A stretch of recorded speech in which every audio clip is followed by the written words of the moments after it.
Bom, começou a gravar? Começou. Bom, pessoal, nós vamos estudar aqui então agora nessa aula 3 o quê? Como as reações químicas acontecem. Então agora vamos entender como é que a reação química acontece. Então é o seguinte, desde a época lá que a gente estava lá na caverna, imagina lá nos primórdios, lá quando a gente começou a controlar o fogo, e aí você está lá na caverna e aí o fogo começa a diminuir. Existe uma técnica que a gente faz que a gente pode aumentar esse fogo. Mesmo eu não tendo mais madeira do lado lá, eu posso aumentar esse fogo. Vocês sabem como eu posso fazer isso? Hein? Alguém? Aqui em casa a gente usa uma tampa assim para abanar para aumentar. Ah, legal. Por que você faz isso? Quem falou isso aí? Eu, Thalita. Por que você faz isso, Thalita? Você porque já às parou vezes para pensar nisso? não, nunca parei pra pensar, mas agora eu tô parando pra pensar nisso. É intuitivo, não é? É, a gente faz porque a gente aprendeu assim. É para jogar oxigênio para alimentar o fogo? Perfeito.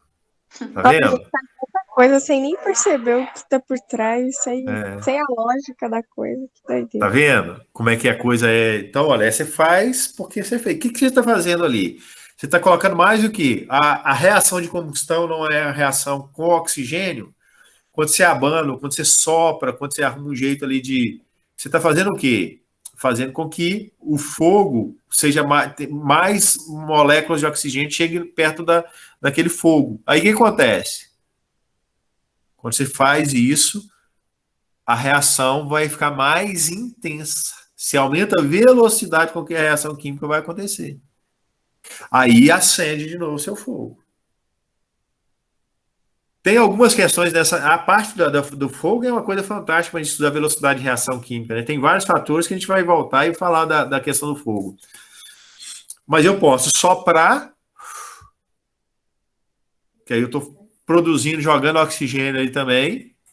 É a questão da ventilação. Ah, churrasqueira é muito comum, né? Vai lá ventilar. Ah, professor, eu costumo fazer a gente colocar um ventilador. Quando tá difícil acender o fogo, a gente coloca um ventilador, não, um secador de cabelo, liga ele mas liga ele com o jato quente, com a coisa quente lá. Por que você faz isso? Porque já as moléculas de oxigênio já voltando a temperatura maior de grau de agitação, a reação vai ainda mais rápido ainda. Tá vendo como é que é interessante essas questões? Então, pessoal, o efeito da concentração, ele é interessante. Se aumenta a concentração, se aumenta a velocidade. Por que se aumenta a velocidade? Porque quando se aumenta a concentração, se aumenta a probabilidade de choque entre os reagentes. Aumentando a probabilidade de choque, aumentou a probabilidade de choque efetivo, aumenta a velocidade da reação química. Entenderam essa ideia? Essa lógica? É aquela ideia. Lembra da nossa molécula de oxigênio voando aqui no espaço, que a gente falou que deu uma pancada de hidrogênio, depois outra de hidrogênio, depois outra de oxigênio, para depois ter uma de hidrogênio? Agora você imagina se você tiver só oxigênio e hidrogênio. Você ia ter só a probabilidade de choque entre quem? Oxigênio e hidrogênio. Mesmo que não aconteça reação química, em um dado momento, a reação química vai acontecer. Que aí você vai ter o que a gente chama de choque eficiente, que aí ele vai ser com uma orientação adequada, etc. Liberar a quantidade de energia suficiente para isso acontecer. Então, pessoal, o que acontece? O efeito da concentração. À medida que se aumenta a concentração dos reagentes, se aumenta o quê? A probabilidade de choque entre esses reagentes. Aumentou a probabilidade de choque, aumentou a probabilidade de choques efetivos. Aumentou a probabilidade de choques efetivos, se aumentou a velocidade da reação química. Vocês entenderam essa ideia? Fácil, né? Será que tem outros fatores que podem interferir na velocidade da reação química? Então, olha, em resumo, Quanto maior for a concentração dos reagentes, maior vai ser a velocidade da reação química. Por quê? Se aumenta a probabilidade de choques, aumenta a probabilidade de choques efetivos e aumenta a velocidade da reação química. Pessoal, quando essas substâncias se chocam, eles formam um estado intermediário, que a gente chama de complexo ativado, que seria um estado de transição, onde você tem uma situação que os reagentes estão interagindo entre si, e nesse momento eles não são nem reagente e nem produto. É um estado de transição, que a gente chama de complexo ativado. Entenderam essa ideia aí do complexo ativado? Sim. Bom,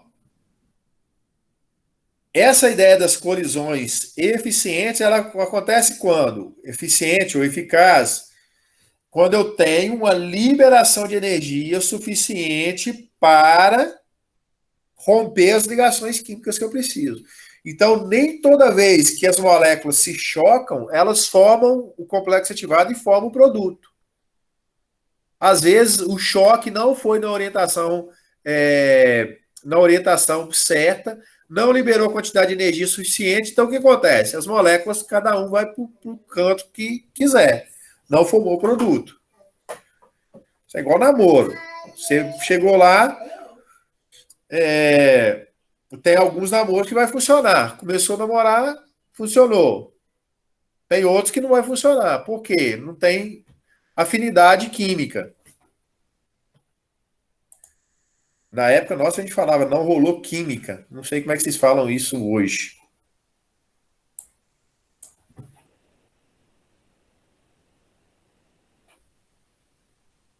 Vocês entenderam essa ideia, pessoal? Então, reação química tem que ter o quê? Contato entre as substâncias, choque, e esse choque tem que ser um choque eficiente. Esse choque eficiente ou eficaz quer dizer o quê? Que ele libera uma quantidade de energia suficiente para romper aquelas ligações que devem ser rompidas e para se formar as novas ligações químicas. Tá tranquilo, pessoal? Eu acho que é a mesma coisa que a gente começou a estudar em física, então, que a gente está estudando quantas calorias são necessárias para. Essa parte que você está estudando em física lá é a parte de termoquímica. Aquela primeira parte, mas ainda a gente acaba discutindo. Porque lembra, é ciências. Aspectos de uma reação química, aspectos físicos, aspectos químicos, aspectos termodinâmicos, aspectos cinéticos, e a gente está estudando isso tudo. A gente tem que começar a compreender isso como uma coisa só, tirando essas barreiras e entendendo a matéria como uma coisa só. Não existe a água sendo estudada pela física, a água sendo estudada pela química. A reação a mudança de fase da água na física e na química é uma coisa só. Às vezes existe uma outra nomenclatura ali que muda, mas é uma coisa só. Você entendeu, Thalita? Sim. Ô, Thalita, você quer fazer curso de química no futuro? Olha, eu gosto muito, mas eu acho bem complicadinho às vezes. Não, não é complicado, não. A gente que acha que é complicado, mas é bem simples. É interessante. Vocês vão gostar de ir para o UFV estudar física lá, química lá. Bom, continuando então. Eu estou fazendo a previsão que essa turma de segundo ano, que está com 40 e poucos alunos, vai ter 3 alunos que vão fazer química na UFV. Profecia, hein? Amém. Bom, por que nem toda colisão é eficaz? Por quê? Porque às vezes a colisão ela acontece de uma maneira não orientada, né? Não, a orientação não é favorável. Então você tem que ter, quando você tem as colisões, você tem que ter colisão. A orientação tem que ser favorável, a liberação de energia tem que ser suficiente para que a reação química para que as moléculas quebrem e formem novas ligações químicas. Então, nós temos aqui, na reação, na figura A, nós temos uma colisão com a geometria favorável, porque eu vou ter esse átomo de oxigênio estando em contato com esse átomo de nitrogênio. E eu quero fazer exatamente isso, ó, transformar ozônio em oxigênio e NO em NO2. Então, ou seja, eu tenho que transferir um desses átomos de hidrogênio, de oxigênio, para cá. Aqui, olha, é uma reação não favorável, um choque não favorável. Por quê? Está tendo contato de oxigênio com oxigênio. Aqui é um choque não favorável. Por quê? Contato de oxigênio com oxigênio. Nesse aqui, você pode até ter a possibilidade da interação aqui e aí formar a coisa. Ele representou aqui como um choque não eficiente. Esse aqui eu não vou discutir muito, não. Mas, assim, na verdade, se a gente parar para pensar, a gente está fazendo representações aqui, né? Os choques aí, ele pode ter uma infinidade de possibilidades. E choca de um jeito, choca de outro, e vai ter uma infinidade de choques aí. Vocês entenderam essa ideia? Sim. E aí, em resumo, o choque, ele vai ser eficiente quando ele tiver orientação adequada, liberar a quantidade de energia suficiente para formar o que a gente chama de complexo ativado. Formou o complexo ativado, que é um estado de transição entre o reagente e o produto, depois se forma o produto químico.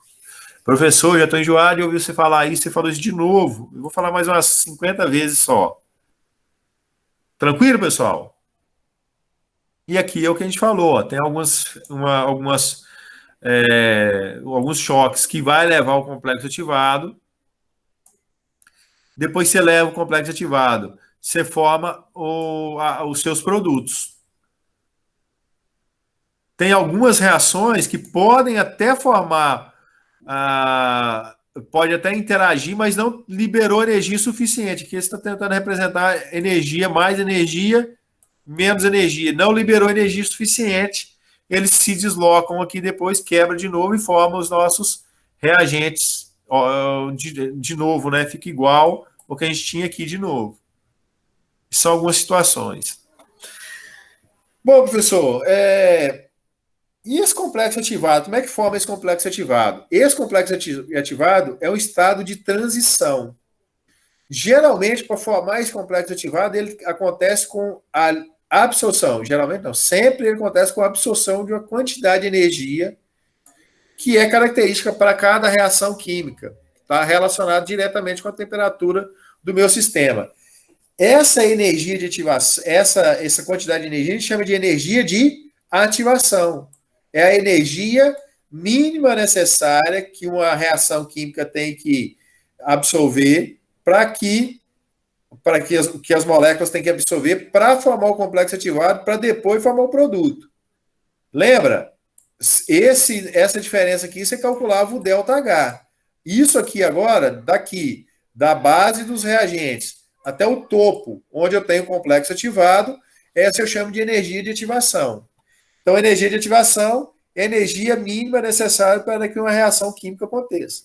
Por isso que, em algumas situações, eu preciso fornecer uma energia para iniciar minha reação química. A gente chama de energia de ativação. Em alguns casos, uma faísca, uma coisa, em alguns momentos, no próprio sistema lá, aumentar a temperatura, fazer alguma coisa assim, eu posso promover uma melhor maneira de atingir a nossa energia de ativação. Tranquilo, pessoal?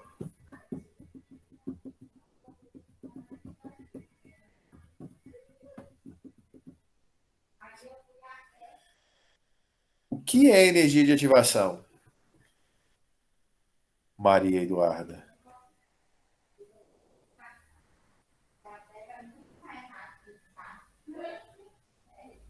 Hein?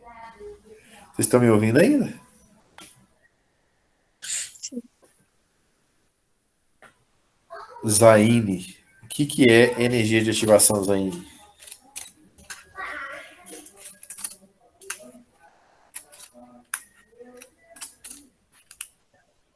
energia necessária para certo, tipo assim, certo composto atingir o seu ponto? Não sei. Então, a energia mínima é necessária para que uma reação química aconteça. Essa energia de ativação ela pode ser fornecida de maneira externa ou ela é obtida de maneira interna do meu sistema, quando o próprio choque entre as moléculas libera uma quantidade de energia suficiente para que a reação química aconteça. Vocês entenderam?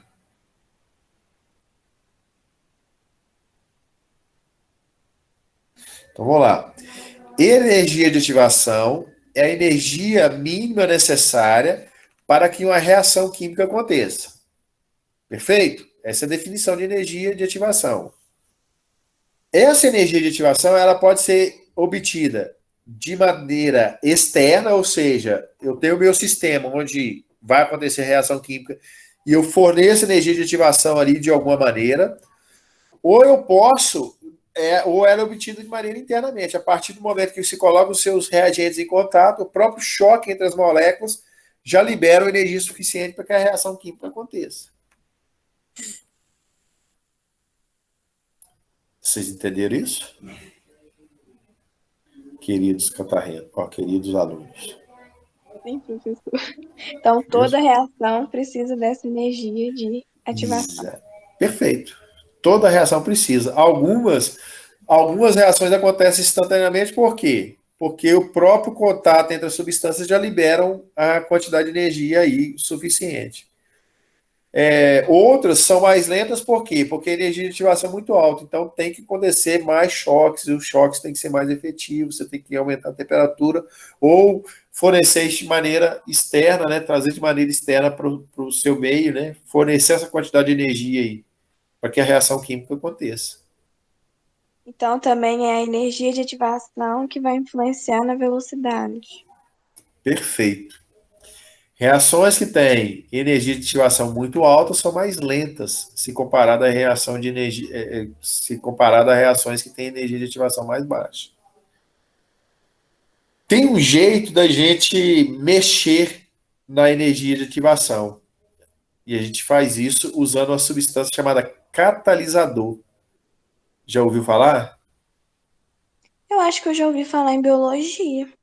Exatamente, é a mesma ideia. O catalisador é uma substância que a gente adiciona ao sistema para que ele diminua a energia de ativação. E aí, ele diminuindo a energia de ativação, ele aumenta a velocidade da reação química. Então, para que serve um catalisador? Para aumentar a velocidade da reação química. Como ele faz isso? Diminuindo a energia de ativação. Aí eu pergunto, como ele diminui a energia de ativação? Isso a gente vai discutir um pouquinho à frente. Quebra das moléculas? Pode ser. É uma das maneiras. Bom, pessoal, então a energia de ativação é o valor mínimo de energia que as moléculas dos reagentes devem possuir para que a colisão entre elas seja eficaz. Quanto maior a energia de ativação, mais lenta a reação química. Então, olha, eu posso ter reações que são reações exotérmicas, ΔH menor que zero, mas eu preciso de energia de ativação. A energia de ativação é de onde? Do ponto dos reagentes até a formação do complexo ativado. Ou eu posso ter uma reação, tem reações que a gente chama de reações endotérmicas, né, que acontecem com a absorção de energia, ΔH maior que zero, e a energia de ativação é do ponto dos reagentes, do nível de energia dos reagentes, até a formação do complexo ativado. Beleza, pessoal? Beleza.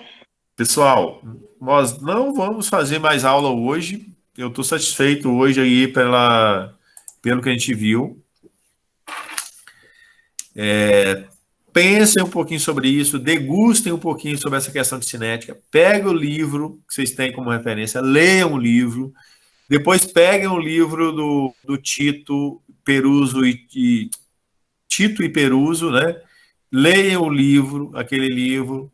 tentem fazer exercício, comecem a resolver exercício, precisa aprender essa matéria, que é uma matéria muito gostosa. E se tiver qualquer dúvida, vocês me falem.